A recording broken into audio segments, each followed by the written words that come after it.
Good evening, friends. Welcome back to another episode of Role-Playing Unlimited Out of Character. With me, as always, my longtime good friend, Evil Don, also our party leader for this campaign. Say hello to everybody. Hey, how's it going? If you actually want to call it leading this party. When there's a 24 intelligence score between three characters combined, I mean, you do the math. Well, we can't. We have a 24 intelligence among three characters. Heads up, this is actually going to be an extended episode of Role-Playing Unlimited Out of Character this week. Apologies for missing last week, but to make up for that, Evil Dawn and I are going to cover the events of the past two sessions in case, well, we're just going to do that. That's how it's going to be. So, we're going to pick up right where we left off. You can see there on the central map, if I can get that to actually stay there. This is the second level of the Van Thamper Villa, and this is where we had left off 3 weeks ago, after the characters had finished their adventures in the dungeon. They had made their way through the villa, cleared out all the guards, and on the second level they found the oldest and weakest of the three Van Thamper brothers, confiscating an infernal puzzle box from him in the process. And they also learned that there were two prisoners in the loft above the villa. So the characters took it upon themselves to investigate this particular loft, and I'm gonna just scoot us over to that section of the map. We can see the aftermath of that particular combat.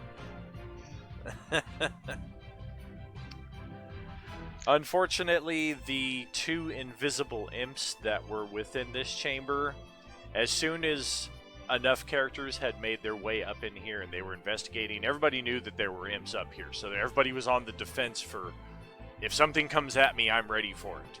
But what nobody was ready for was the imps attacking the two prisoners that were in the cages. So everybody had their shields up, their guards about them, and both prisoners were dead before anybody knew what had happened. Yeah, that was unusual and very disappointing, especially from my character's point of view. Oh, for sure. I mean, we had spent so much time, just the fact that we ended one session and began another session with there's prisoners up there and this is going to be the goal for coming into the week. This was not the way we wanted to start the session. Exactly. And, it just that build up of, okay, we're going to go and we're going to rescue these people and things like, I didn't even realize, why the imps were in the cages in the first place with them.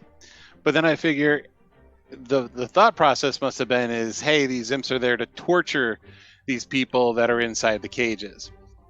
Right, which was certainly the case up until the point when a well-armed group of adventurers showed up to likely release these prisoners. Then the orders are slay the prisoners and to your own devices and thereafter. And that was pretty much a wrap for the Van Thamper Villa. As well as the dungeon, we had both brothers confiscated in our custody with the intent of taking them to Captain Zodge and having them placed in the dungeon. And, it was a very easy choice, between let's kill these two guys because what are we going to do with them, or turn them over to the local authorities. And being a mostly good party, there was no way we were just going to murder these two people in cold blood.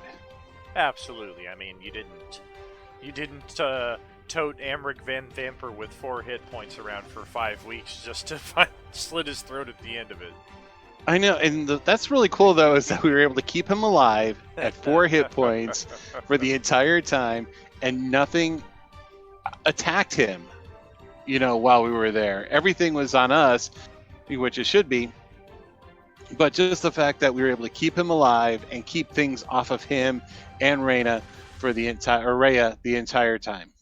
Oh, absolutely. And then Rhea always made a point just to stick far enough to the back, and then as soon as combat broke out, she would throw him into the corner and just kind of defend him. So that definitely was the case. And I got to tell you though, it's tough when you miss players. When I understand life and everything else like that, and things happen, but when you miss a player or two, it makes it really difficult to, because those two have to sit in the background now too. So the adventure was built for the number of characters that we had. Yes, indeed. It's always tricky when you miss players. We tend to kind of keep that mode in flux. Sometimes we'll have a player take up the mantle of another missing player, as was the case in this session that we're covering right now. Justin was covering for Jim, so Justin was doubling up on the characters. And then, of course, we were actually missing Ben as Calidor, and I was playing him for that game, but with intent to do something else, which we will also cover later. Yeah, didn't we a couple weeks ago talk about the fact that Ben wasn't going to be playing any longer for a while? Yeah, I guess that's a very early indication for those of you new to Role Playing Unlimited that in real life, Ben's alignment, chaotic neutral. Yeah. Just how it is. We thought he was going to be gone for a while, but he's back. Always glad to have our friends along as a part of RPU, of course. Right. I mean, I feel better with him being with the group than not, because losing, an additional person does make the adventure more difficult. But the healer at that. Oh, yeah. And, the fact that we get to have Ben with us again, that's really cool. I just think it was just weird. It's like, I'm not playing for a long time. Oh, look, I'm back. Moving on. After we departed the Van Thamper Villa and turned the brothers over to Captain Zodge, the mission then turned to the acquisition of some new gear. And actually, I'm kind of doing things out of order here. We hadn't yet turned over the prisoners before this next encounter occurred, but that was the intent. We're turning the prisoners over. If we happen to pass by the market, we're going to pick up some gear. And that is what we did. We did pass through a market looking for some magical weaponry. And, that's the wrong map right there. Although I do want to interject, though, that it's the ranger who accidentally pickpocketed one of the brothers to get a bag of holding and a lot of platinum, who wanted to give it back to the prisoners. It's like, what are they going to do with this money in jail? Yeah, I was pretty surprised at that turn of events, because we hadn't really yet seen that aspect of the Hezra character where she just absentmindedly acquires things from people's houses or from people's persons. And this is the first incident we had of that, and almost instantly it was like, oh, this isn't mine, take it back. I was like, oh, that's okay, all right. Which, again, she's not a rogue, but, the ranger aspect of, being honest and being, even if it's an honest mistake and such, but when the paladin has to be the one to say, no, we get to keep that, because we went through all this trouble to capture them, and then trying to do the language of restitution versus foreclosure versus, it's like, we're not lawyers. There were many good points made as to why your characters should be allowed to keep this money for your own. More points than I would have expected to hear for such an incident. Normally, this is clearly the bad guy, we are clearly the good guys, or whatever the case is, they're the opposition. We have defeated them. RPG rules since 1972 forward have stated, we get your stuff. Yeah.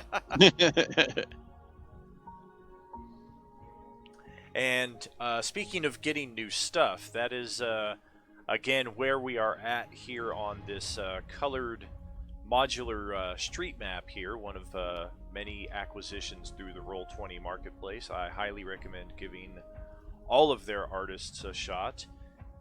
Stick around for the end credits of every Role-Playing Unlimited episode, and you can just see the numerous artists that I've had the pleasure of acquiring, maps and tokens, icons, animated effects, and the like, from this map being one prime example. And unfortunately, I'm going to zoom in really close here. This is the last that we will see of Calidor as Ben's character, because unfortunately he's going to be leaving the group for some time. And oh wait, didn't we just discuss that was not actually the case? Yeah, we probably should have done spoilers at the beginning of that, and saying, hey, look, we're going to be covering this again later, but we forgot. Hey, everything's always kind of in a roundabout fashion. I mean, we're just talking. Calidor, I used the dreaded. Every GM, every group has their terminology for it. I prefer the term plot device, and just in the interest of fairness, to use an old WWE quote, I tend to give the players forewarning. Plot device incoming, just so you know, tonight I'm going to have a plot device. I don't always tell them what it's going to be, but in this instance, anticipating that Ben's character is going to be gone for some time, and in addition, the story itself seemed to play perfectly into this, because he had selected for his character flaw, the tyrant who rules my land will stop at nothing to see me dead. So we've been dealing with these cultists of the Dead Three. We've been exposing the evil Duke Van Thamper, which is the tyrant who rules the land technically right now, and is part of the character's backstory that we developed well before we even started the campaign.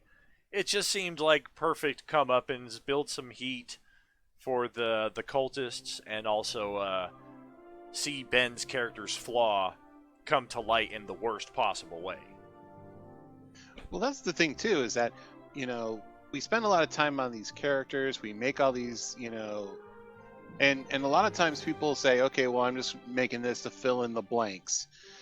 But when you could put in a flaw and actually have it have a real impact in the game, that makes things a lot more exciting, and the character is more real. Yes, the flaw was really bad in Ben's case. It just makes it to the point of, when are some of our other flaws going to show up in the game? If at all, because you generally can't find a way to use them all, but some of them have already shown up just in the way the players play their character. Like Jim, he was very specific with Jong Hoon's flaw. Capital D-U-M-B. And that's it, and we've seen that evidenced multiple times with his character. Very true. I mean, so when creating a character, if you're going to put that kind of a flaw in there, that, hey, I have an enemy, or I have, there's a price on my head, or I need to be doing X, Y, and Z because this is what my flaw says I need to do it. Right. You're only hurting your own role playing and your own character if that flaw doesn't actually come out. Well, it's also a way of just building extra parts of the story that aren't all external, save the princess, root out the dungeon, solve the puzzle kind of stuff. Yeah, it gives us an opportunity to help create the world and create how our characters interact with that world. Oh yeah, and like Justin had with his character, he's got an actual half-brother, not necessarily as a flaw, but just as part of his character story, and we'll see later on how I used that kind of as a flaw after this combat was over, because it was during this combat with these cultists, after they assassinated Calidor, they also clearly stated that we have Doom, which is Nadir's half-brother in-game. And through the course of the battle, after your characters slayed all the Fists of Bane, these Nightblade assassin-type characters here in the back, and this was the leader. Let's see if I remember correctly. Yep, this is where he is. The Iron Consul, this was the leader of the band of cultists who was shouting threats that we have your brother in recompense for you having ransacked our dungeon, killed all of our brethren, despoiled our holy sites, etc., etc., etc. And so this kind of prompted the next stage of our adventure. Calidor's now been assassinated by the same people who've had it out for us all along, who we've actually been fighting, and furthermore, they now have one of our characters' family. The other thing too, though, is we do have quite a few hit points in this, but we still haven't taken a long rest yet. We were able to get back some of our hit points, but we have yet to get a long rest at this point to be able to utilize all of our skills and abilities, which is why the timing of it, as you said, was kind of critical. Because if we had everything, it would have been easier to protect him versus we've got nothing. Oh, for sure. I've learned that lesson countless times where I just decide in my less... when my wisdom score was a few points lesser a few levels ago, I would try to interject plot devices into the middle of a session that just, by any stretch of the imagination, had no real place in there. Alright, here's a party of 18th level characters, and all of a sudden one of them is assassinated. Wait a minute, I had 113 hit points. I'm sorry, you're just dead. What? Well, as you said earlier, though, you did have a conversation with the person beforehand if you're going to throw in a plot device of that nature. Like, I remember in our previous campaign where James had a character, the gunslinger, who was going to do a heroic sacrifice, and you guys were talking in whisper on that heroic sacrifice. None of us were in on it. But at that particular moment, it's like, okay, here's where the point comes in. It's like, everybody escape. I'm going to cover your backs. And then everybody trying to mess that up. Yeah, that can certainly be problematic for sure. If only some people are in on the plot device and others are not. And that was when we discovered some of the pitfalls of having a 9-player party combined with the heroic inspiration. And at the time, I was not looking through the Odinson's boon runes that we use. I was just dealing them out to the characters, thinking that whoever designed these must have put some thought into it and some kind of balance. Not necessarily. And I think 2 of the 9 characters had the card that they threw down that said, I'm immune to all damage for 1d4 rounds. So all of a sudden you've got one character that's trying to sacrifice themselves so everybody can get away, and 2 of the characters are like, you know what, why don't you get behind me instead? Because I'm immune to everything. Right. And then, it's a good thing that my character was evil, because it was like, oh, you're staying? Bye. Mm-hmm. Oh, yeah. And at least this time, this was one of the situations where there was some forewarning to the plot device, and as Don pointed out, I also explained it to the group at the time. This was part of why there was that curse on the Van Thamper residents preventing them from getting a long rest, because I didn't want them to be freshly rested coming into this scene, and then me trying to assassinate a full-boated Calidor accompanied by the rest of the party. Especially since he has these retributive lightning bolts. Oh gosh. It's like hit. Okay, I don't know how often he can do that. I think it's probably his wisdom modifier or something like that, number of times per day, or between short rest or long rest or something like that. I don't even know what the mechanics are on that and how often he can use it, but I think it's tied to his wisdom. Well, knowing Ben the way we do, i.e. Sith Lord, it being lightning, there's only 2 words to explain it: unlimited power. True.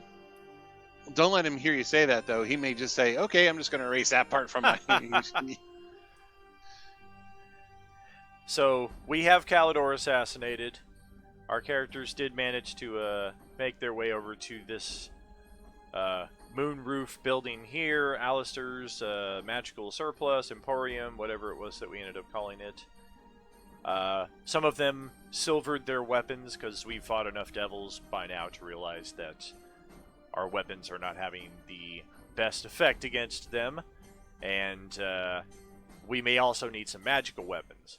Additionally, your character was finally able to get some plate armor, a great improvement over the chainmail, especially after you took Calidor's body to his shrine and took possession of the artifact shield. Right. I mean, and the Watcher oath, part of the Paladin, states that I can't make deals with devils and I can't work with demons and devils and such. However, the shield has the spirit of the devil in there, and I'm now classified as its guardian. So that's why I have possession of the shield, is because hopefully I can keep enough control on it to be the guardian of that shield, so that the demon or devil inside doesn't get released until we get it back home to its normal plane, where we could release it and then destroy it. Yeah, and your characters are rapidly approaching the level where the shield is probably better in your custody than any of the immediate surrounding NPCs, either for reasons of they're too low level and they can't handle it, or their alignment is not in keeping with what you would see done with this shield. Of course, and I mean, it's a shield, and the only thing that we know about it right now is that it is a +2 shield, and it does provide resistance against fire, but we don't know if there are additional powers and abilities on this shield that are going to show itself later, or how much strength this demon or devil is gaining, and maybe because of the fact that our alignments are so oppositional is a reason why he's not able to take me over at this particular point. Could be. We've only scratched the surface of the shield. The shield is kind of the next plot, if you will, after the Van Thamper angle. We've spent 6 weeks or so exposing the Van Thamper family for who they are, and we've discovered in the process that they came into possession of this shield, which now you have, and that's taking you to your next location. In addition to that puzzle box. Yeah, the puzzle box is pretty interesting, and I like the fact that it is leading us to our next destination, which gives us a linear path towards it. But I like the fact that we were able to do a side quest, so to speak, on this, trying to rescue Doom.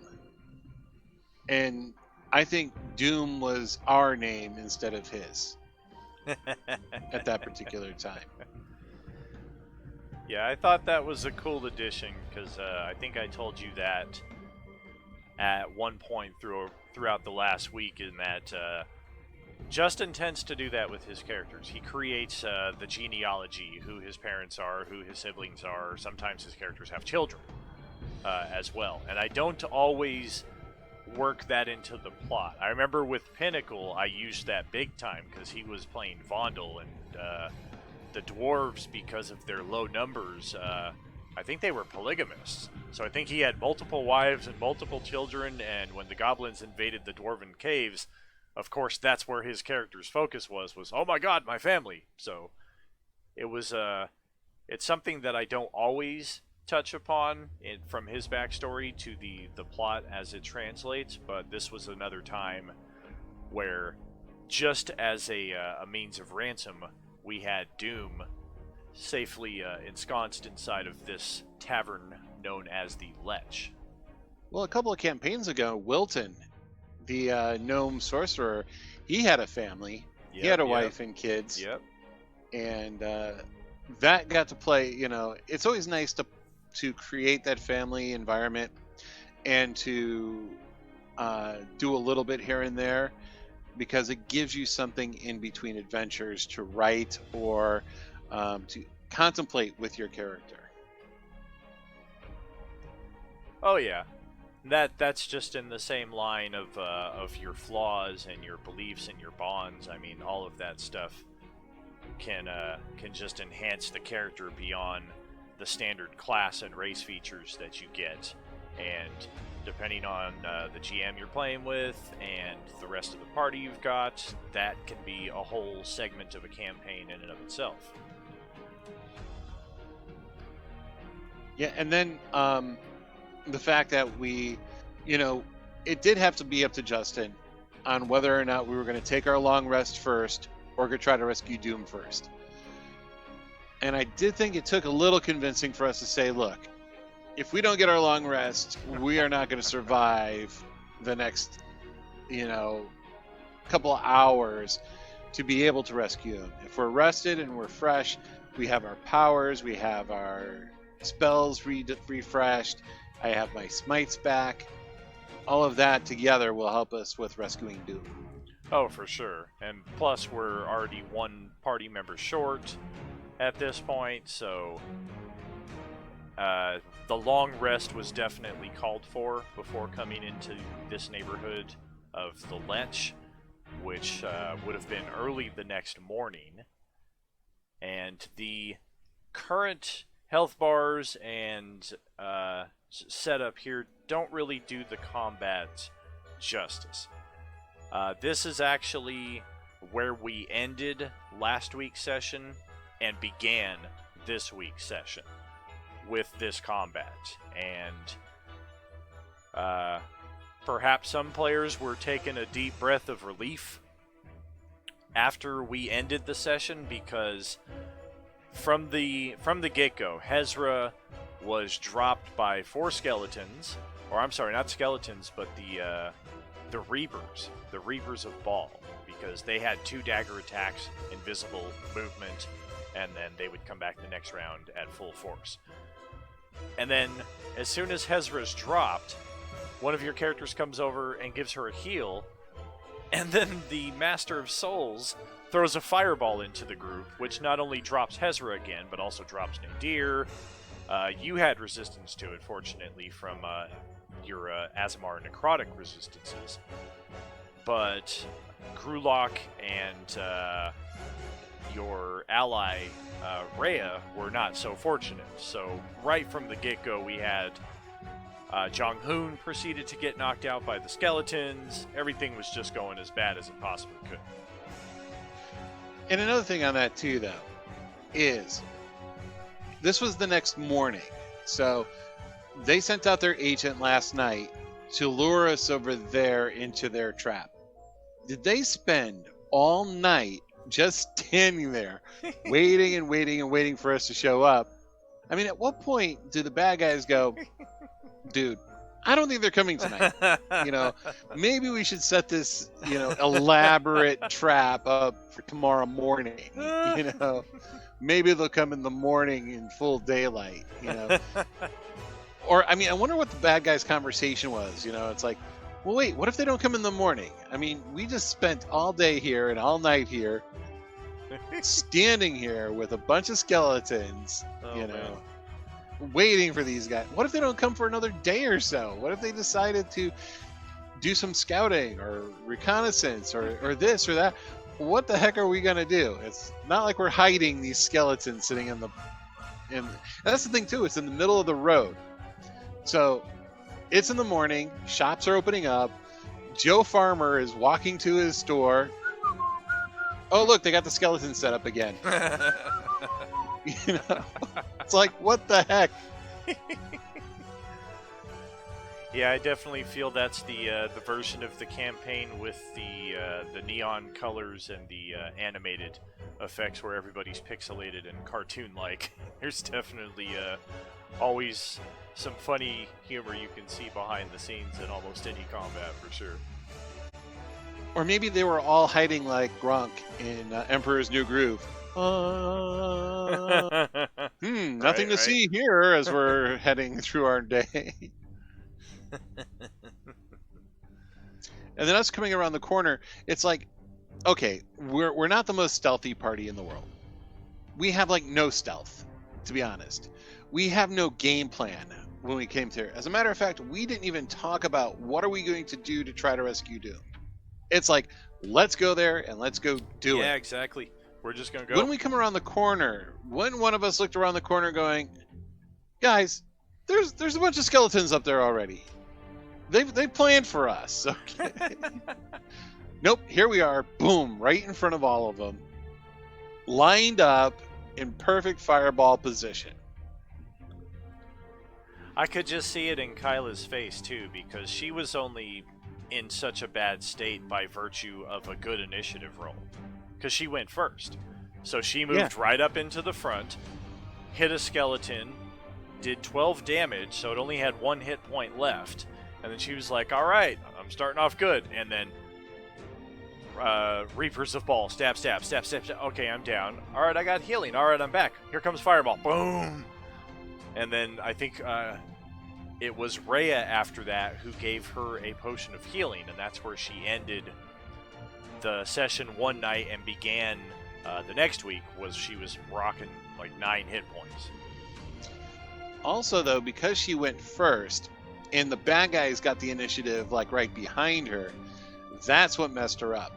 If we had the opportunity, if my initiative wasn't in the toilet like it always is, and I rushed up there with my nice new 22 armor class, absorbing a bunch of these attacks that won't hit, hey, she probably would have been up.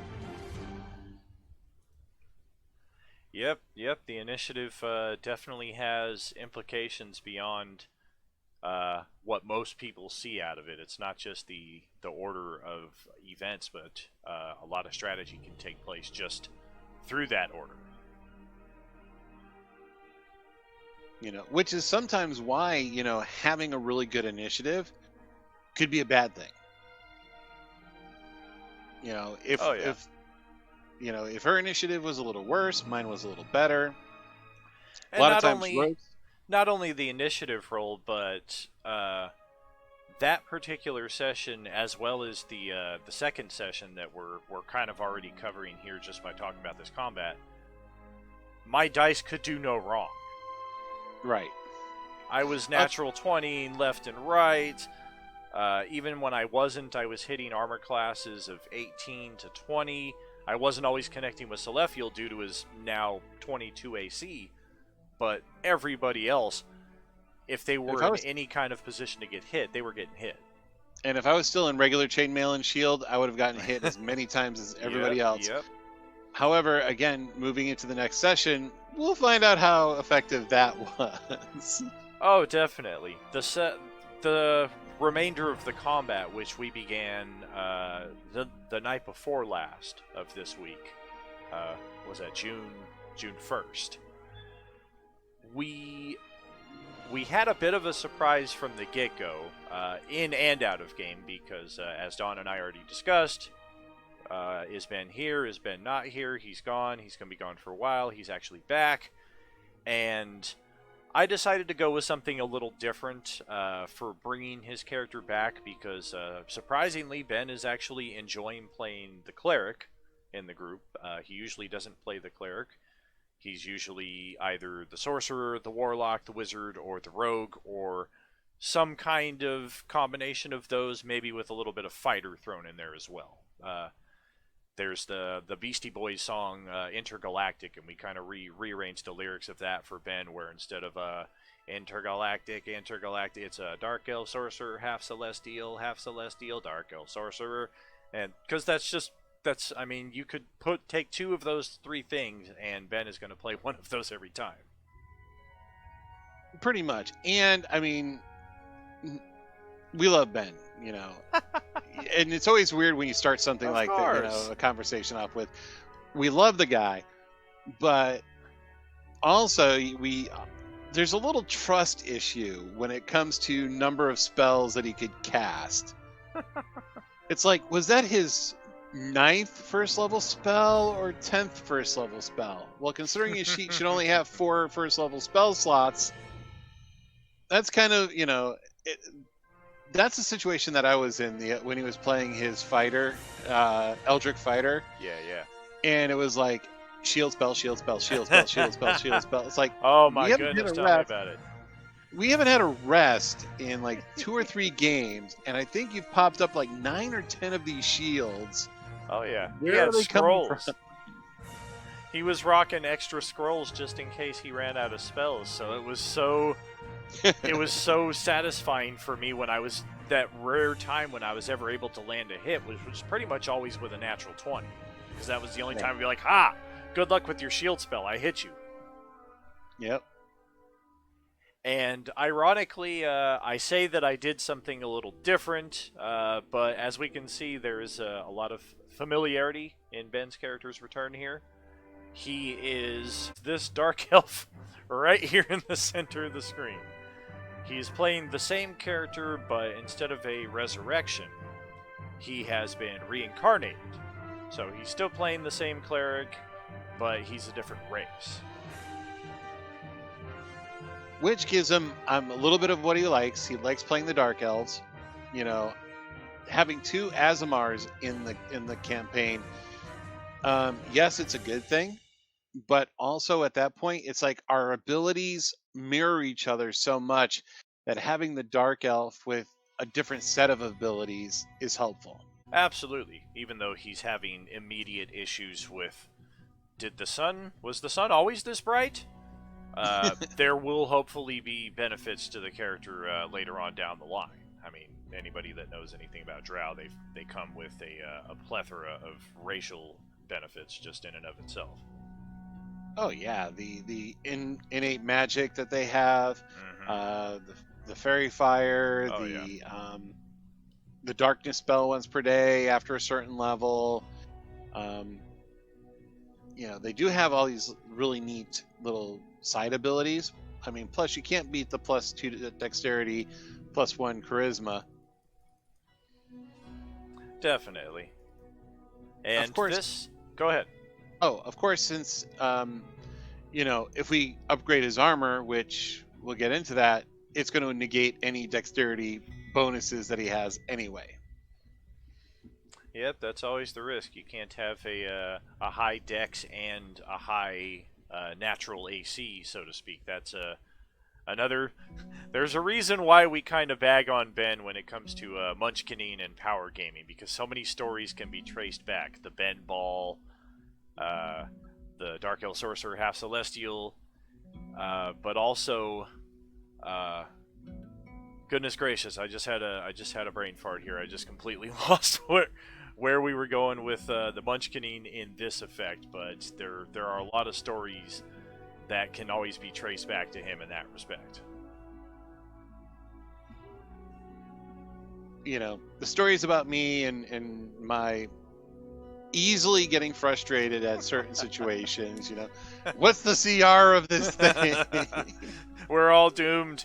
You're the 3PO of the group sometimes. One person's been attacked and we're all doomed. We're doomed to the spice mines of Kessel. Well, it's not the one person me. It's when all of a sudden all of us are down to like a third of our hit points and we haven't really dented the adversaries yet. And it's like, good grief, we're done for. And this was a very, very tightly contested combat. I had to use our NPC ally for the first real time as a combatant. She's been pretty much just on babysitting duty for the Van Thamper brothers for the last month since she's joined the group. And this was the first time that she finally got to break out her swords and get into the combat. I remember the most astounding thing that happened during that combat, which not only that combat, I would put it up there as a competitor for any combat anywhere. The 2 natural 20s on the death saves. Grulok had been rendered unconscious twice, and Grulok's a half-orc, so you know your half-orcs. He gets knocked out. I had already... I think I hit him twice in the same round. He had 20 hit points. I hit him once for 17, so he's got 3 left, right? Then I natural 20 him for 31 hit points. His half-orc ability states that if he's dropped below 0, he comes back with 1 hit point. So the 31 hit points was really a 2 hit point critical strike. Even after that, now his character's getting felled by the Master of Souls swinging at him with the Silver Skull Mace, the Invisible Reapers of Baal appearing out of nowhere with flank advantage on him, and James, he likes to talk a lot of bravado, regardless of what character he's playing. That's why I think he always typically plays the fighter, because bravado just kind of lends itself naturally to that type of character. But even before he's rolling his death save, he's just going on about like, I'm fine. I got this combat. Everybody's fretting about this is the end and we're about to get TPK'd and sacrificed on the altar of Bane. I got this. Natural 20. I'm back up. And then he gets knocked out again, and his turn comes back around next round. Natural 20. He comes back with 1 hit point. The most amazing thing I've ever seen in a combat, hands down. And I think that's when a little bit of your dice decided to turn. Maybe your dice lost a little morale from that. But for a lot of them, I mean, the dice were on your side. Really. I mean, you're just natural 20, hit, impossible armor classes, difficult armor classes. And, for us, my dice did what my dice always do. Hey, look, I'm the paladin. I'm a fighter. I have a magic +1 mace. I have a +7 to hit you. 3. Right. And I find that so interesting just on another level, in that so many people bag on online gaming just because you're not really gaming. You're not using real dice. It's just an algorithm. There's no real 20-sided die algorithm that is true to form. But I notice a direct correlation from the years that we spent playing in live, in person, at tabletop, to the transition over to the virtual tabletop. My dice always kicked ass. My dice still kick ass. All the rest of you, your dice have either always sucked and still sucked, or you just kind of ride the middle. Like, you roll a lot of 5s and 6s, and hey, I got a natural 20. That's great after 3 rounds of sucking. I better get a freaking natural 20.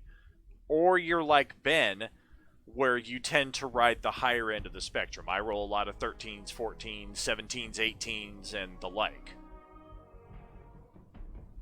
Yeah, and I don't know. I mean, again, it's an algorithm.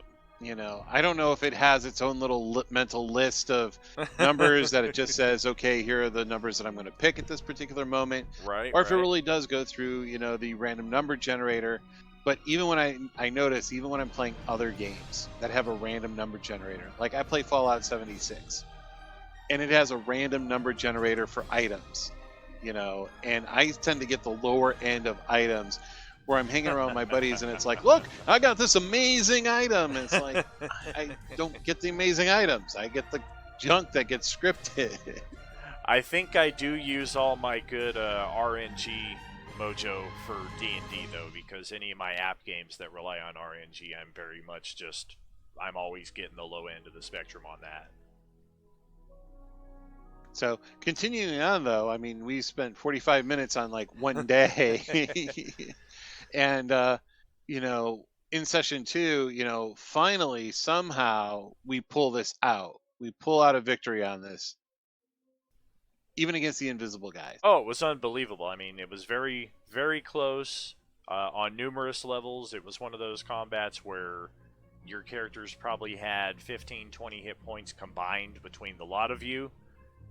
And in addition to rescuing Doom and finally being able to close the book on the Cultists of the Dead 3 plot that we've spent now 2.5 months on.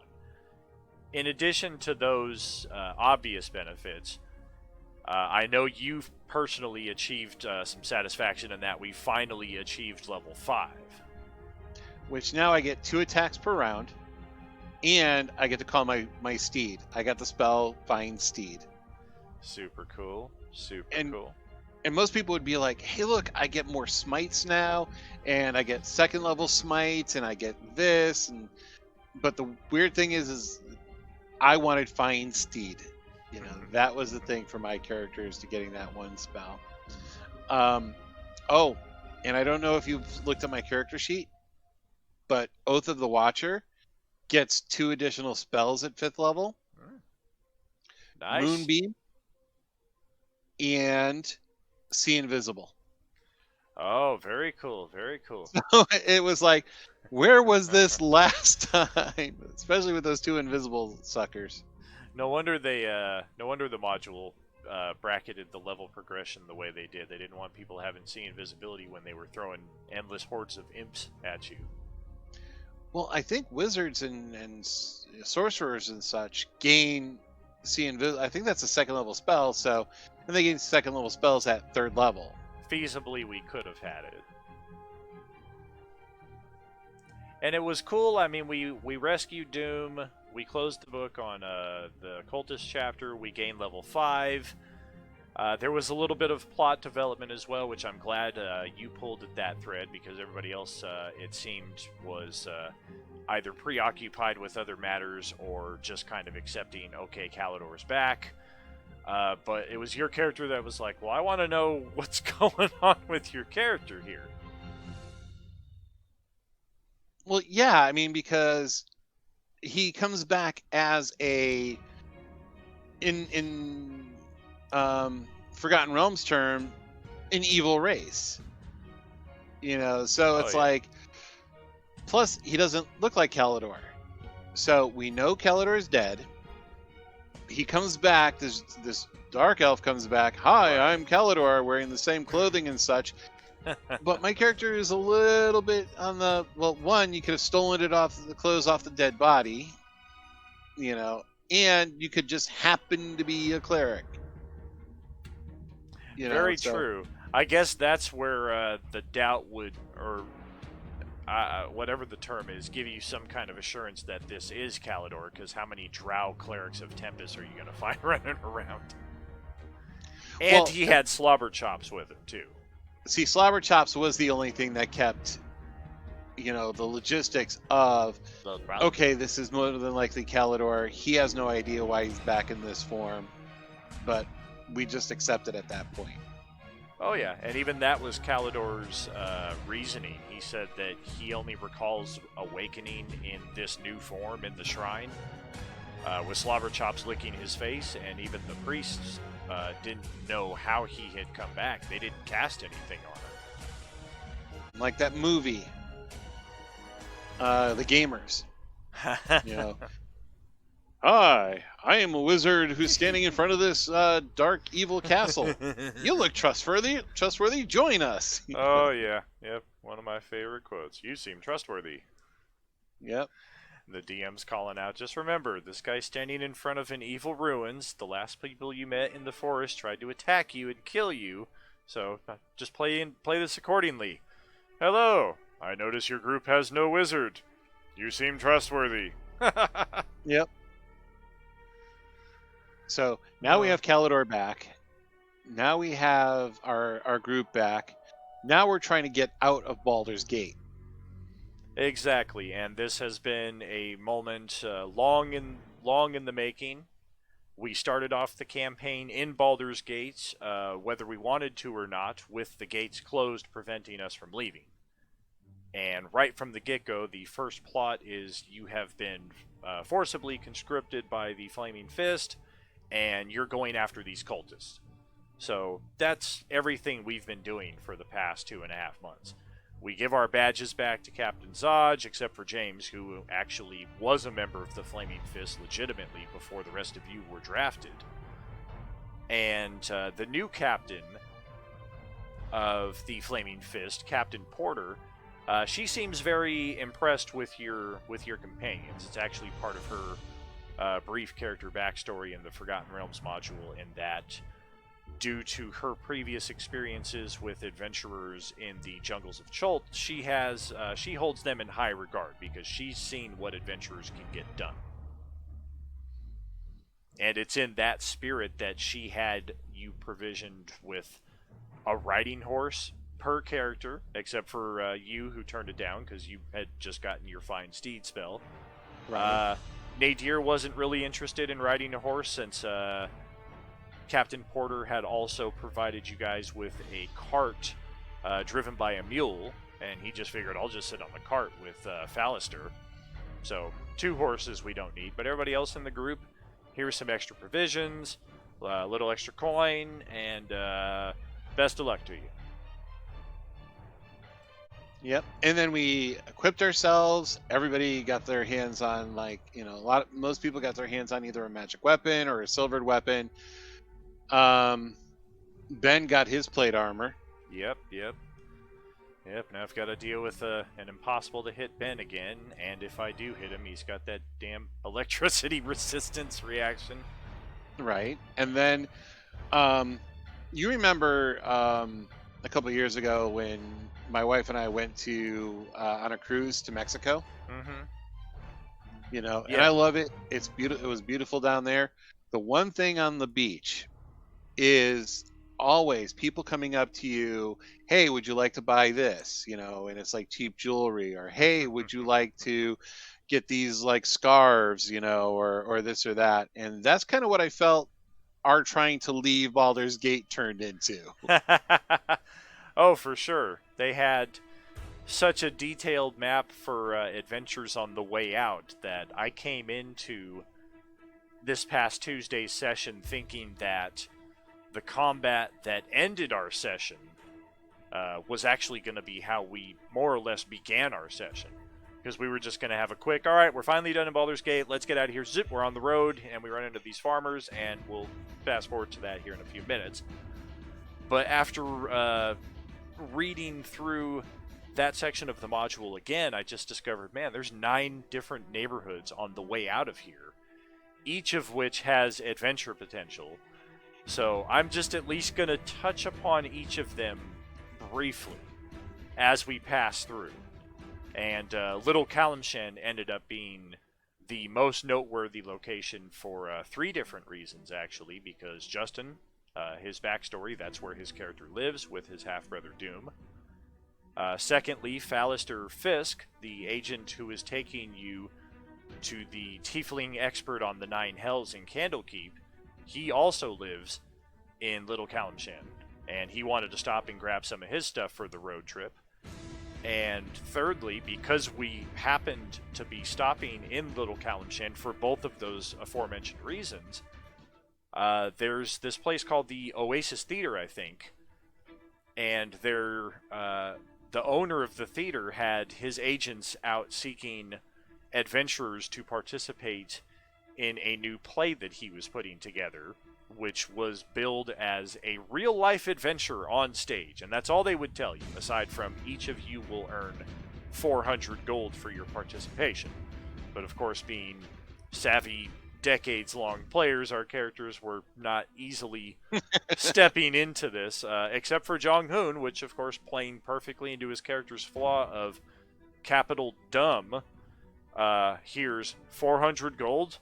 I'm going to be in a play. Well, sign me up.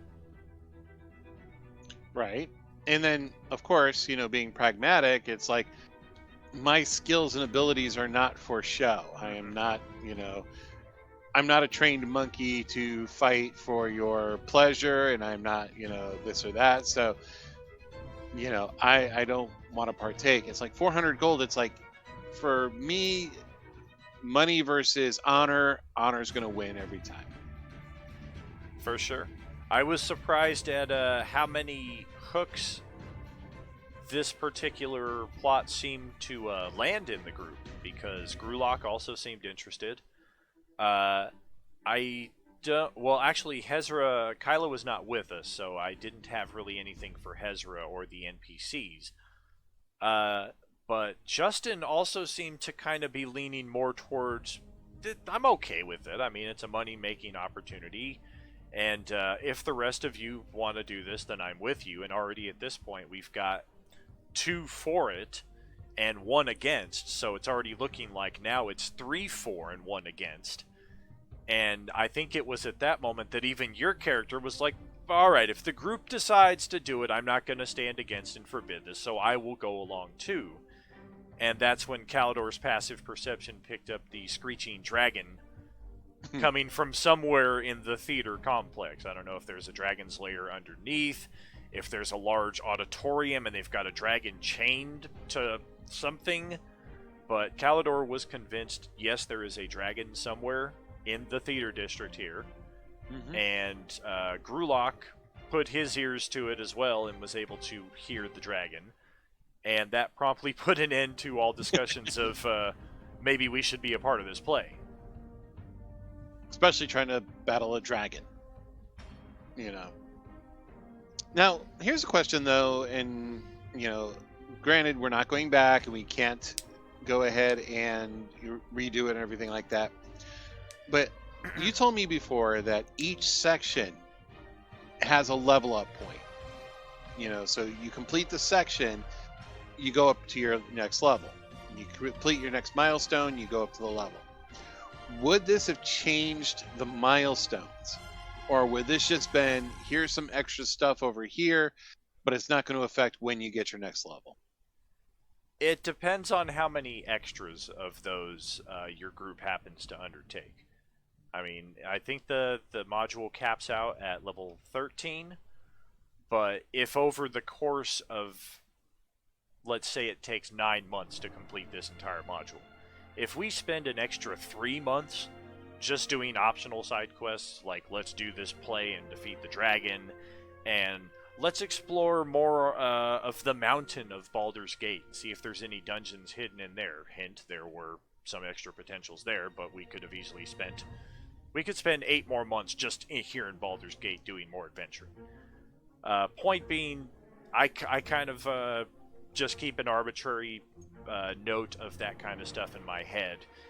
And depending on how many extras you've done, then that is definitely worthy of possible extra levels, definitely extra gear. Well, also, you know, to go ahead a little bit more, it's kind of a good thing we didn't fight the dragon. And it's kind of a good thing we didn't get the extra 400 gold apiece. Because that would have been like 2,000 gold sitting in our bag of holding. Oh, man. So instead of 278 gold, it would have been like 2,278 gold. That, Yeah. What happened to it? That might have, I mean, just, it's amazing how you get two once-in-a-lifetime moments like that in the same gaming session, where you get James natural 20ing himself back to consciousness from death save mode twice in the same session. And then later on at the tail end of the session, mind you, this is the same character that this happened to. The same guy that rolled 2 natural 20s to get back up is now the guy that rolls the lowest number to be targeted by the pickpocket. And the pickpocket mechanic is very simple in this instance. There's no contested roll. I'm not doing anything of that nature. It's just a passive, here's the rogue's number. And if the character's passive perception is better than that, then the rogue is caught. Well, unfortunately, James and Nadir are the characters with the 2 worst perceptions in the group.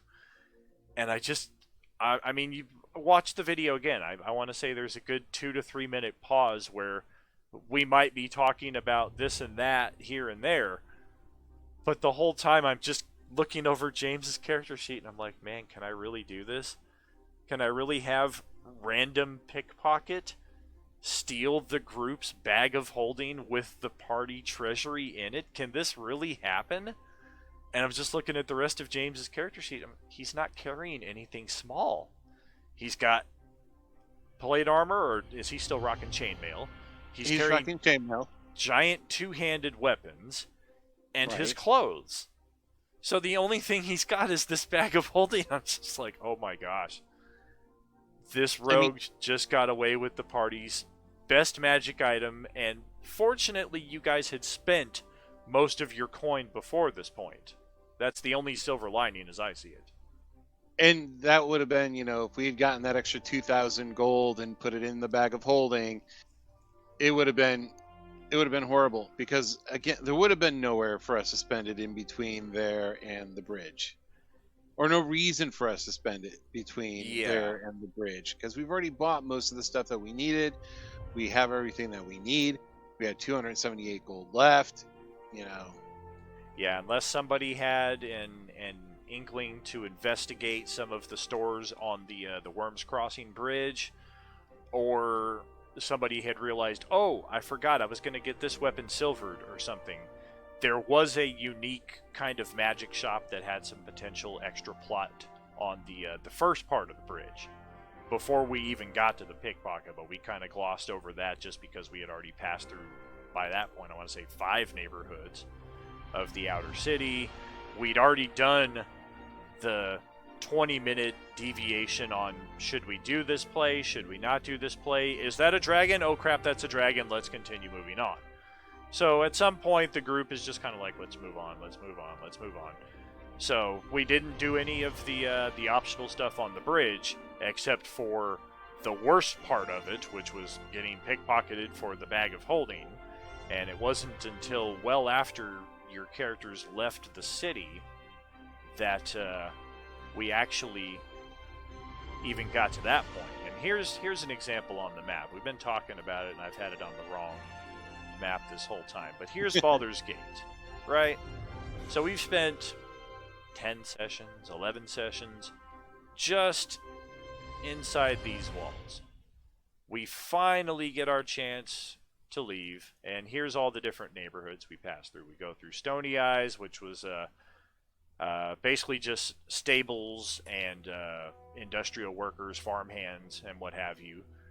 Norchapel, which was kind of a well-to-do neighborhood. Its citizenry was kept safe, and it was a very quiet neighborhood, largely due to the fact that, due to their influence, these citizens who live here are able to pay the guild a premium to keep all crime away from them.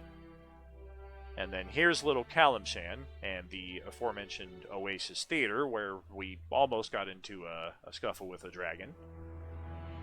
We passed by Whitkeep, which was a gnome enclave, which also carried with it the distinction of numerous odoriferous tanneries.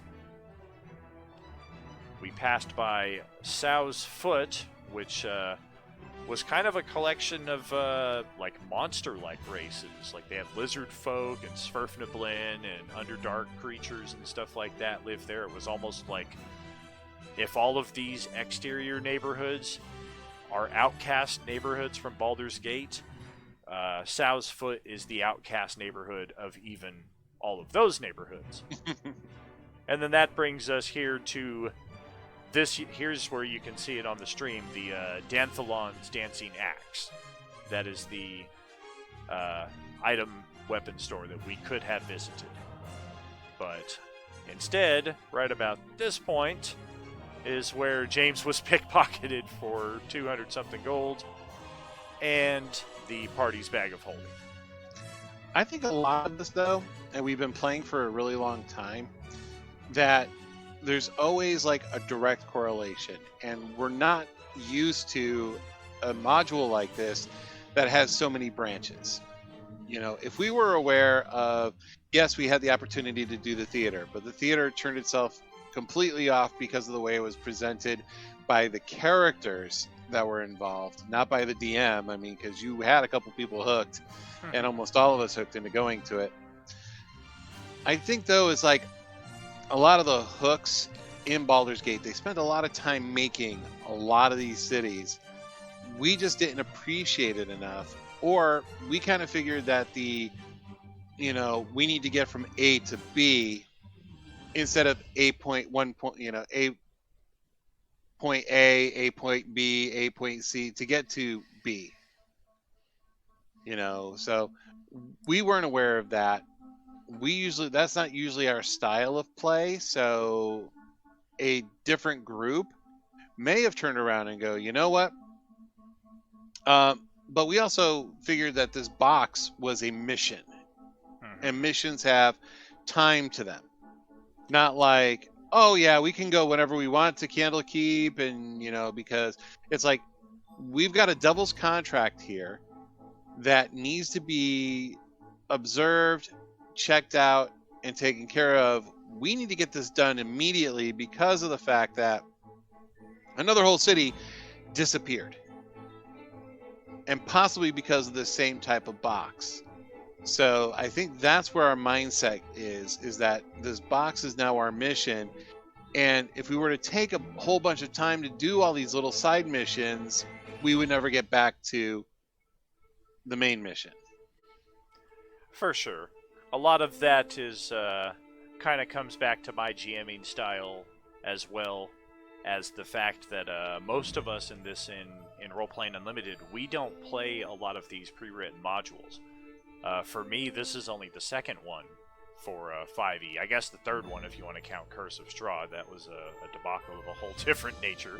I think we made it 3 games in, and half the party was turned into vampires, and the other half was dead by that point. So I don't know if we want to call that, if we want to count that as having played.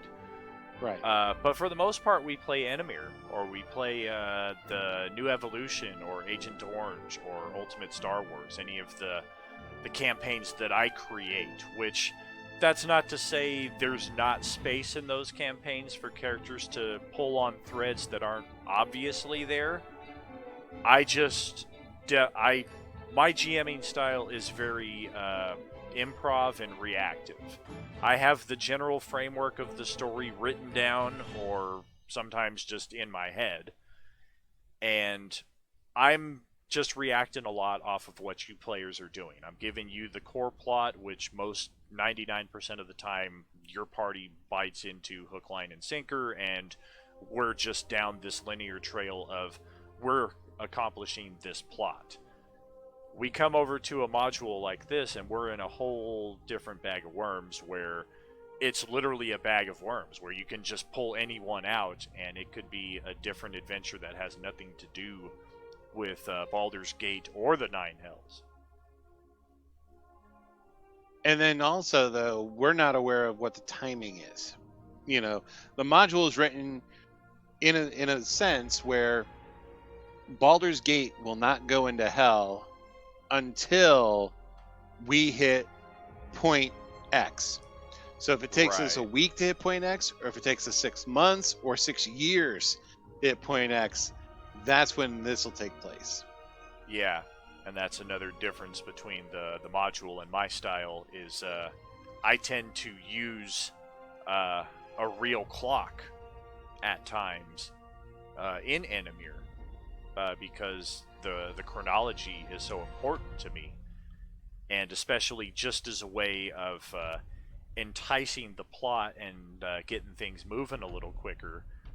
Sometimes you don't always want to just have 6 plots laying out there with no timeline attached to them. You want to have at least a couple of them with, this one has a due date, and if you don't take care of it by this point, then you've missed your window on taking care of that. And we've seen several Enemier campaigns where, because your characters pulled on those threads, we changed the face of geography. I mean, we had one thread in the Alteration campaign where Mark as Sakaar pulled on a non-existent thread of the Arctic Halflings by creating an Arctic Halfling, and his whole goal was to get these Halflings out of the frozen north and into more hospitable lands, because they had been stranded up there for generations, and it was their way of life as they knew it. And he took it upon himself to move them into the south, into the warmer territories.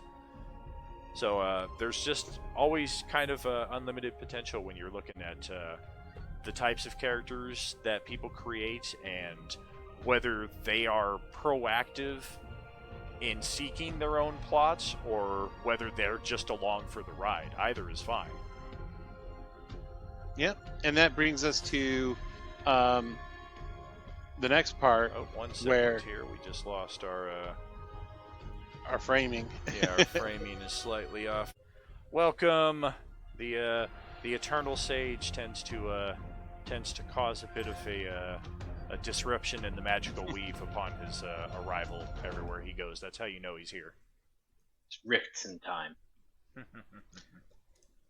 The last part of it, though, is the fact that we're on the road.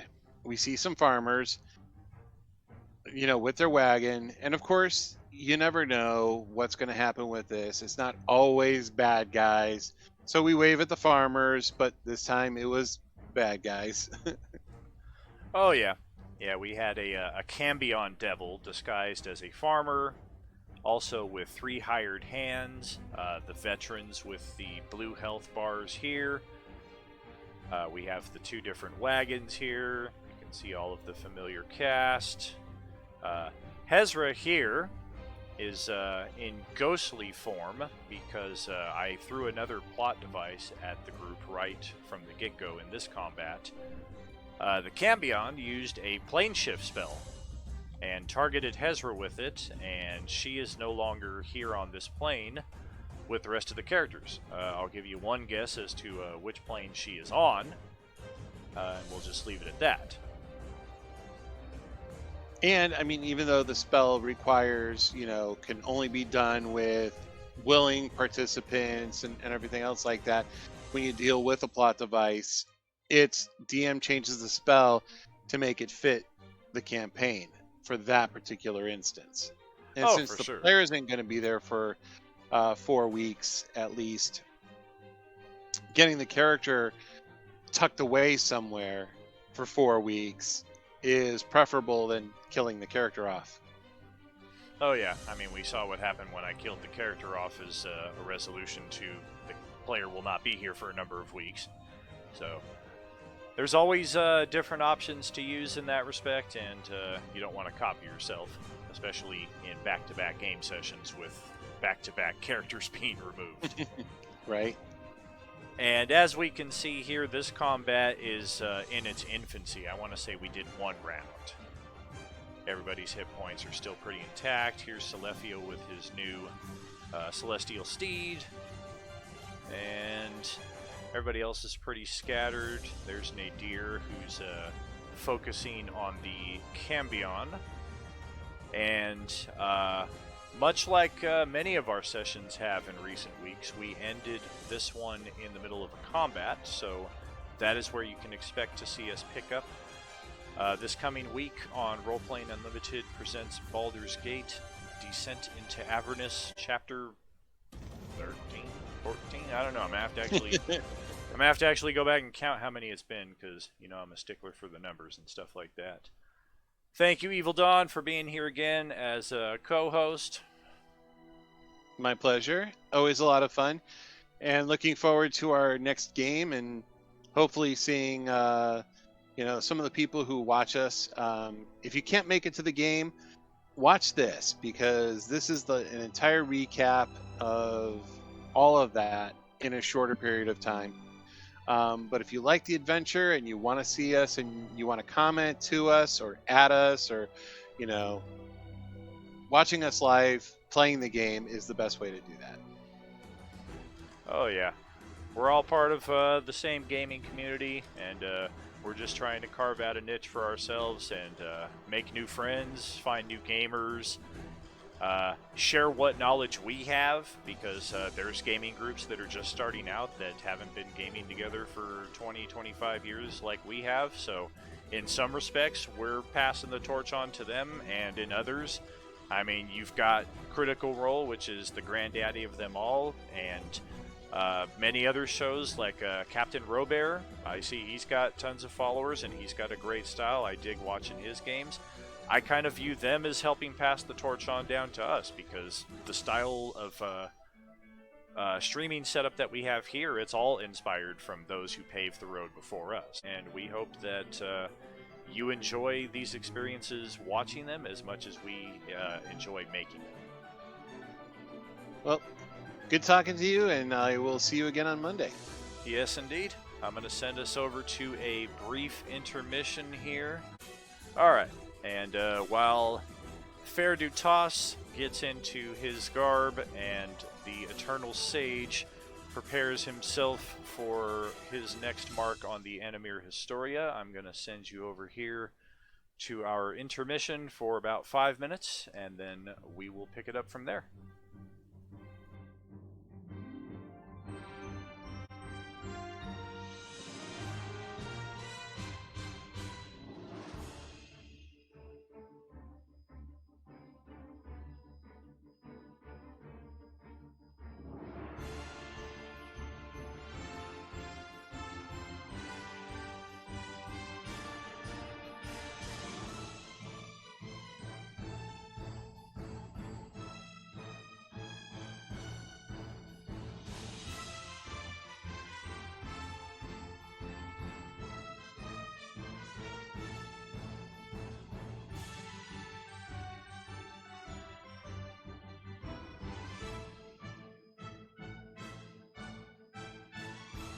Alright, welcome back everyone to the second segment of Roleplaying Unlimited Out of Character tonight, wherein we will get into the third segment of the Enemier Historia.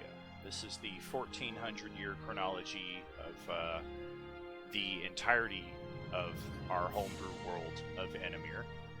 And before I jump into character as Feir Du'tas, the chronicler himself, I first wanted to just go over a bit of the last segment of the Enemier Historia. I read years 200 to like 1100, and only after the fact did I realize I had the Baldur's Gate map up throughout the entirety of that, so a lot of the points were not necessarily as potent as I would have liked them to be.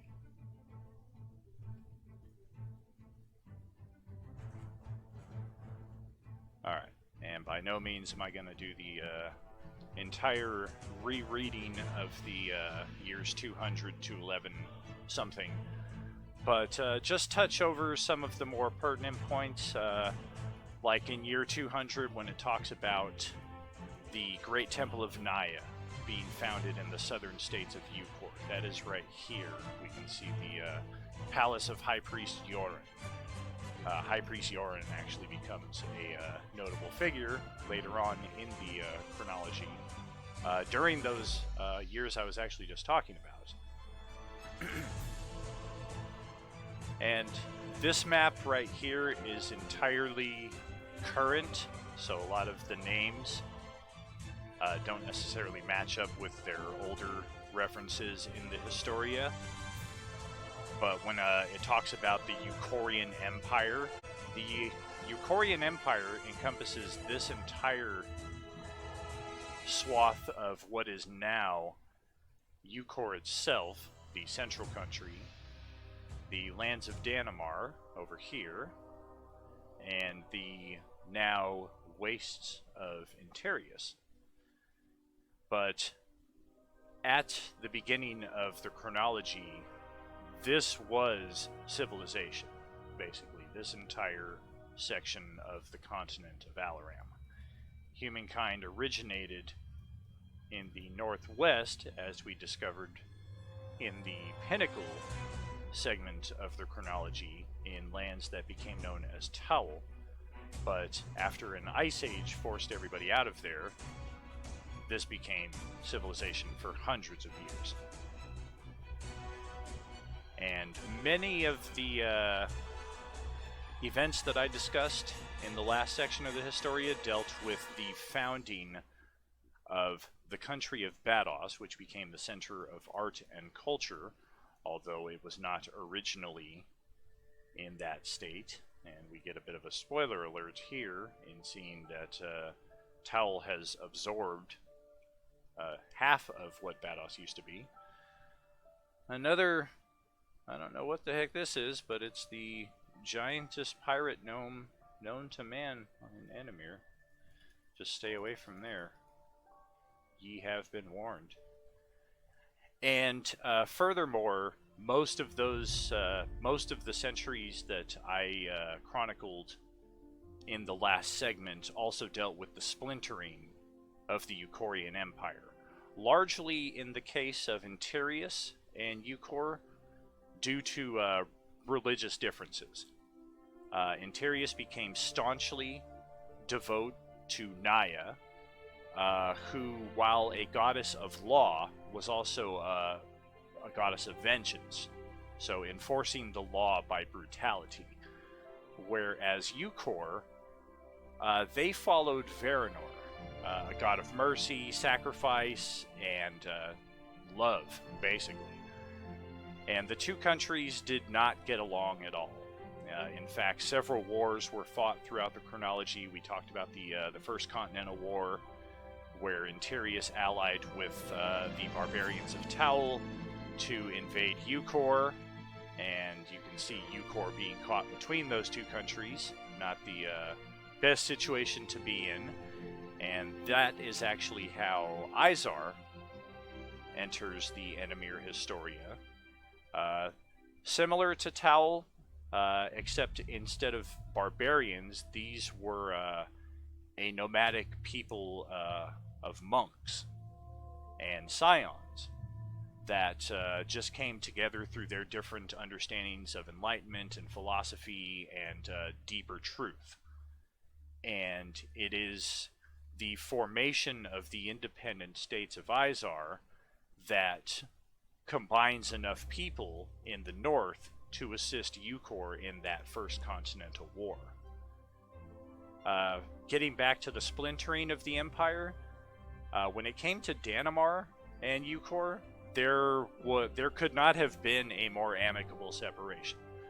Dannemar was and is to this day a very, very rich land, and they had provided countless fortunes back to the centrality of Ukor just through the general the practice of business. The fact that Ukor owned all these lands, they founded all of the colonies, all of the money was coming back to Ukor.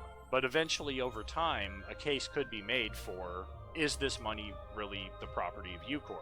And when that case was brought up, Ukor honestly said, thanks for all you've done, and we wish you the best of luck in your endeavors. And that's how Dannemar became its own country, basically. We also talked about the life and death of Veranor, the god of healing, mercy, sacrifice. And it was Veranor in his mortal form being crucified by the zealots of Interius that actually sparked the First Continental War. And it was through that act of sacrifice that Veranor was elevated into the Enemier pantheon. I'm sure I don't have to spell out all of the obvious similarities between Veranor and our real-world Christianity religion.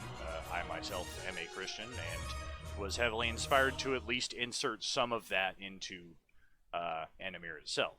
Most of the rest of the the 1000 and the 900s deal with the First Continental War, and Interius briefly has a split after the High Priest renounces allegiance to Naya and actually starts worshiping Veranor.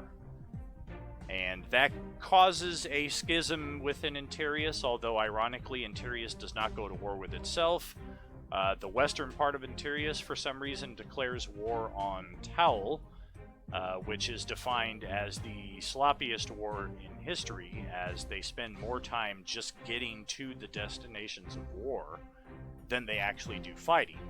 And Taul fighting on her home turf, they just slaughter countless Nayans who, for whatever reason, continue to throw their lives away in this pointless conflict. Meanwhile, Eastern Interius, under a new regime of leadership, they decide to solve their problems the only way they know how, by declaring war on Dannemar in the attempts of gaining access to diamond and other precious gem mines that are abundant in this southern region here.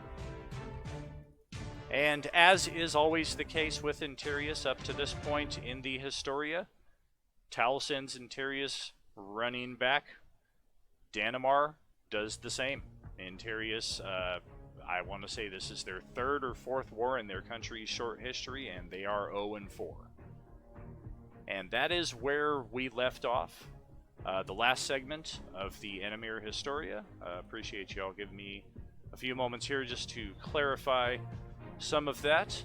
And I'm going to go ahead and continue our section of the Historia here from the year 1135, which details the very first Enemier campaign we ever played in 2002, called The First Step. The town of Kessian is built in northern Ukor, in the barony of Surtago. An issue with a force of kobolds prompts Baron Tego to seek outside assistance to protect his newest settlement. Notably, this event marks the earliest adventures of the heroes of Alaran, Telgen and Elinsar, Django Aldejan, Ishmael Intros, Jolu pulls the bow, and Marcel de Brands. The newly formed adventurers root out the Kobold lair, but unintentionally release a deranged sorcerer named Erison from a magical hibernation in the process. The following year, in 1136, the heroes of Alaram make names for themselves this year, adding more adventurers to their roster, including Bost, Thurber, and Echo. Most notably this year, they end the long-standing threat to northern Eucor by defeating and permanently slaying Centauro, leader of a bandit army that plagued Surtego's lands for years. This victory is bittersweet for the heroes, as they later discovered that the demented wizard Erison had killed Tego months earlier, and was in guise as the Baron for some time, manipulating the heroes as part of some evil scheme.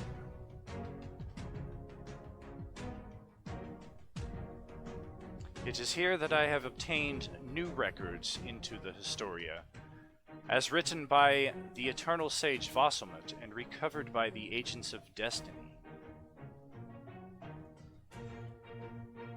It is a little-known story that the heroes also ventured from Enemier later in this year to a demiplane named Adria, home to a race of beings known as the Loop. The heroes had gotten themselves into trouble with a little-known faction called the League of Cloners, a godless organization bent on eternal life and science. The League of Cloners administrator blamed the heroes for Erison's release and abducted Ishmael, keeping the cleric in a state of suspended animation until the heroes could recapture Erison. Erison eluded the heroes at every turn, finding their attempts to defeat him humorous, and eventually the heroes found a way to defeat the League of Cloners, shutting down their cloning labs and leading the realm of Adria to the Lumen, who had been created and enslaved by the Cloners. The heroes of Alaram returned to Enemier and began their quest to break the magical barriers the very next day. Significantly, these events tied into the very start of a new year, wherein a campaign known as Breaking the Barriers would begin. It is for the first 6 months of this year that the heroes of Alaram are sorely needed, but reports place them on the southern continent of Yonux during the first half of the year, where they quest to destroy the magical barriers of the world. During this time, Interius, led by the Nyan warlord Garros Quetherstar, and Towel once again strike up an alliance and assault all opposition with brutal force, igniting the Second Continental War. Eucor's borders crumble quickly to the combined might of the two countries. Bados surrenders to Tal without a fight. Only Danamar is prepared to resist, and they are bolstered by the timely return of the heroes. In a legendary battle off the northeastern shores of Danamar near Timmel, the returning heroes lead the Danamari remnant against combined assaults from Taul and Interius, defeating their foes and capturing several ships. The heroes provide adequate transportation for the remnant to flee to Sandega and Eucor City. By the end of this year, armies have learned to tremble before the might of the heroes, for thousands of Taulite and Interi invaders are now permanently dead by their hands.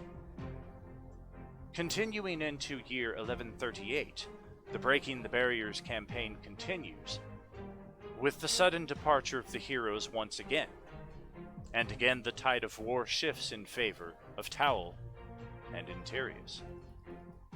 In a few short months, Danamar is entirely conquered, Izar is scattered, and Eucor holds on by a thread, praying for the return of the heroes. Their prayers are answered partly, as the heroes indeed return to free the northern borders of Eucor from Taulite control, allowing the Izarians room to regroup. And at the first ever council of all united Izarian states, the decision is made to march south into Ukor to join with the peoples in the center of Alarim. Here, a master monk, Sinquo Mong, is introduced to the heroes and joins their ranks. Unfortunately for the Izarian war effort, the heroes once again depart the scene of war to continue their quest to destroy the magical barriers. In Interius, world-shaking events brew, the result of long-sown seeds. An intruder had infiltrated the pantheon of gods. His name was Charavar, a dark god, far more evil and bent on destruction than any being imagined. Charavar converts the loyalty of Garros Quetherstar from Naya to himself, leading to a major shift in the scope of the war. What started as a war for territory and resources is now an unholy battle for souls, with Charavar and Garros threatening to become the victors. Garros directs the combined Interi armies to overrun Ukor City, with hundreds of thousands of Ukorians losing their lives as the mightiest human city in history is besieged and sacked. By Charavar's command, the Nyan faithful are then rooted out from the Interi armies and killed, and it would seem that the story ends here, as few bastions remain that could resist Charavar's armies of the unholy. Legend tells that the heroes of Alaram undertook one last quest, to infiltrate the Shadow Church of Charavar in an attempt to kill Charavar's most faithful servants. In life, their mission would end in the deaths of every one of the heroes, but in the afterlife their souls would lend strength to the gods, allowing the Pantheon to finally vanquish Charavar and his faithful once and for all. It is unknown how or why the magical barriers that had stood tall in Alaram since time uncounted were shattered by this victory of the gods, but to this day, the magical barriers have not returned to Alaram. An unfortunate side effect in the eyes of many is that with the destruction of the magical barriers has also come an increase of the power of death. No longer do the peoples of Enemier return to life after death as had been so prevalent before. Now, without a miracle of Varanor, a person who dies once is dead forever.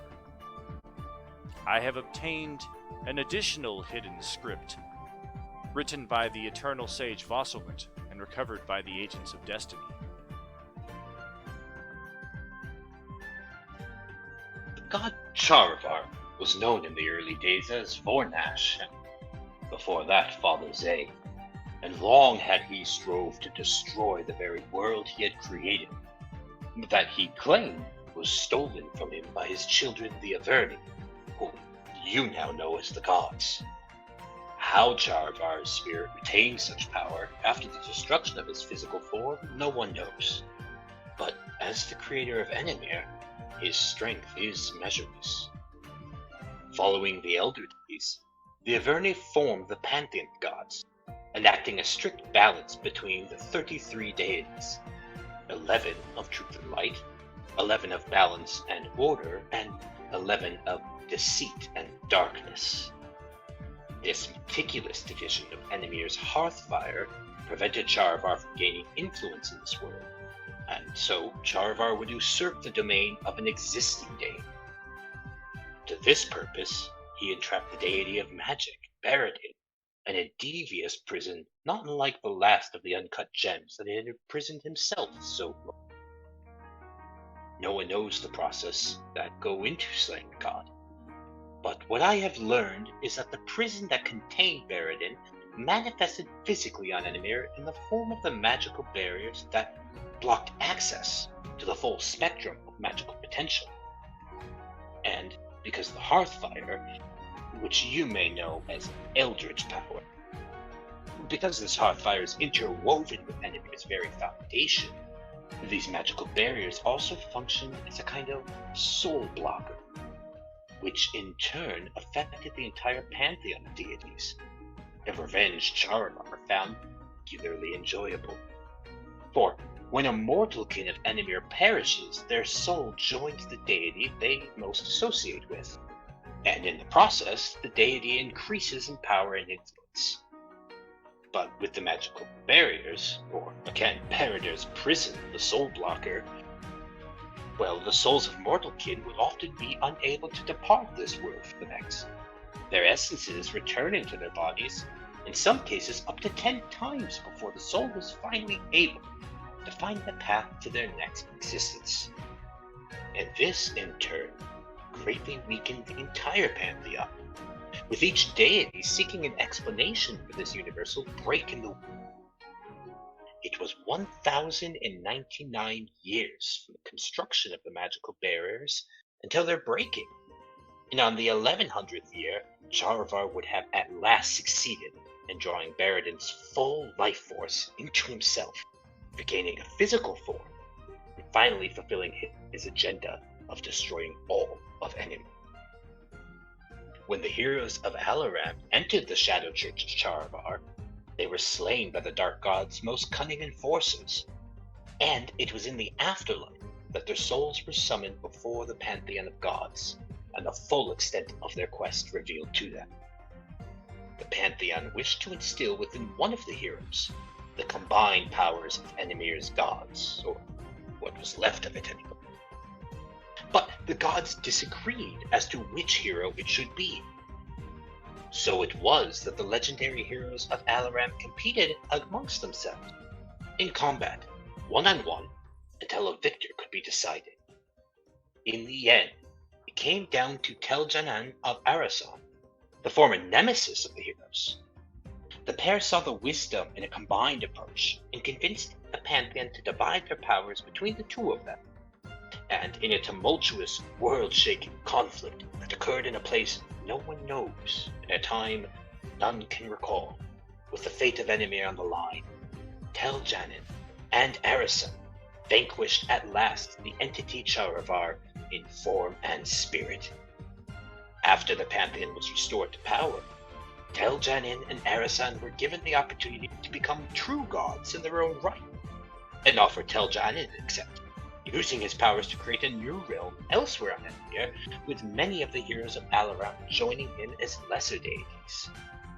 Arasan, however, refused, and wanted only to be restored to life, to have his daughter restored to life, and to become a father, and have the family that had eluded him.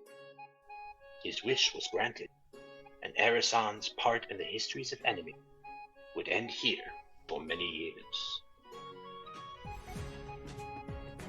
That concludes the scrolls that I have gained access to from the sage Vosilmut for this segment of the Enemier Historia. Continuing in the year 1140, the heroes of Alaram are commemorated in a solemn ceremony in the remains of Ukor City. Statues of each of them are placed on display in the castle square, so their deeds and sacrifices may never be forgotten. By year 1144, in Enemier, rebuilding hastens following the Second Continental War, and late this year, the modern airship design is unveiled. A sleek, disc-like vessel that can achieve tremendous speeds. Militarily, the addition of the modern airship makes Enemier a power to reckon with, and continued technomancy weapon designs quickly change perceptions of the country as a kingdom of scientists and lab coats inventing nifty gadgets, to one of high-powered soldiers with unmatched technology. By year 1170, it is a generation after the Second Continental War, and Towel emerges as a somewhat more cultured and tempered version of her historical self. With a new leader in Emperor Insubre, the nation of Towel is reformed as the Towelite Dominion. Under Insubre's guidance, the people of Towel finally evolve from their long-standing barbaric, warlike traditions. Embracing newfound culture and learned skills, Towelite progress soon paves the way for an unexpected boost to the Dominion's economy, as precious gems and untapped gold deposits are discovered within the country. With other countries struggling in the post-barriers era, Towel prepares to make her mark on history. By year 1171, Enemier perfects her flying city invention. suspending the capital city of Porani on a gigantic mound of earth in the skies above Danamar. Over the next few decades, several other Danamari cities will also follow this theme. Notably, the unveiling of the floating capital also marks the day that the great temple of Reyna is abandoned for the first time in over 1,000 years. Many faithful of Reyna claim that the goddess has instructed them to depart the country, while others feel that the rapid technological expansion is counterproductive to the Reynites' goals. Re-establishing themselves in Ukor City, the Church of Reyna remains there to this day. By year 1178, Emperor Insubres convinces the leaders of the Isarian state of Kors to secede and join with the Taulite Dominion. While the majority of the territory agrees to the change in government, the remote city of Periku refuses to follow the secession and instead reforms as an independent city-state. Insubres doubles down on his expansion campaign, seeking alliances with other Isarian states as well as cities in northern Vados. By year 1181, Tol follows Kors as the second Isarian state to secede to the Taulite Dominion. By year 1200, Isius and several other communities in northern Vados join the Taulite Dominion. And from years 1200 to 1220, notably Ukor has struggled to rebuild following their loss to Interius decades ago. Ukor City still remains largely in ruins, while Danamar and Taul have evolved into the dominant powers of Alaran. Interius has remained quiet since the Second Continental War, while the remaining half of Vados that hasn't joined the Taulite Dominion now calls Seaview their capital.